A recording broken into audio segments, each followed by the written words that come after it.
Marijke Groenewoud van Halm is met oermacht kampioene geworden bij het Iepen NK Skileriën in haar eigen achtertuin. Ze woont met zo'n 8 minuten voorsprong op de nummer 2. Het wie een zwiere skielertocht troch de Wien rondom Halm, Bethlehem, Wanswert en Marm. Van het lokwenske met die oerwinning, de tweede op Riegen. Hoe viel dat hier in eigen dorp? Ja, in eigen dorp is natuurlijk altijd wel iets speciaals. Dus nee, dat is hartstikke mooi. Ik kreeg een supportonderwijs, dus altijd lekker. Want de route, ik denk echt wel een waaierroute. Ja, Wien is natuurlijk mooi voor de Wien, dus dat is lekker. En daarna krijg je Paul in de Wien. Ja, dan wordt het wel pittig, maar ja, het is wel weer een goede training, dus ja, hartstikke lekker. Jordi Haring van Rauwveen pakte oer 100 kilometer goud bij de Molie. Ik heb heel veel dingen fout gedaan in de sprint en ben heel blij dat ik hem uiteindelijk nog over de streep trok. Ja. Harm Visser van de Wester 1 pakte correct geen podiumplak. We moesten het slim uitspelen net ervoor doen. Ik denk dat we dat best wel goed dier hebben.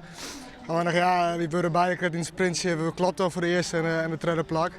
En nou ja, dus mijn vierde plak is dan misschien net helemaal relevant meer dan de eerste plak. Maar ja, het was jammer dat Robert ook de omaatje koert. Het was jammer dat ik op het podium stier.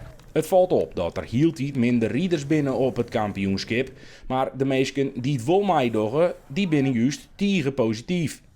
Er zijn een dikke 40 deelnemers in de wedstrijd inderdaad. Dan zijn er nog een dikke 120 in de toertocht. Dus dat maakt het allemaal een heel grote groep en een prachtig mooi evenement dat we hier weer voor de 34ste keer organiseren. Halm en omkrieten roen in elk geval uit en maken er een groot feest van. Komt de 34ste er nog of ja, ga je daar wat pienebuuk hoor? Ik had er zeker geen pienebuuk hoor, maar het is wel het moment denk ik dat we mooi is qua en de rieders, de ploegen en de reetrieders van KNSB bezinnen maar hoe willen wij verder? Willen wij een oor opzet van de competities, willen wij een oor opzet van de wedstrijden? En maar weer maar qua na dit seizoen wordt dat evalueerd. Een soort collega's ja, die gaan al zijn of die binden net. Wat vies daarvan? Ja, zonde. Het is gewoon een Nederlandse titel die je heerlijk is. Dus ja, er zit heel wat op het spel. En bij de dames binnen, ik weet het net, want dan ben ik al aan de startwest al het seizoen.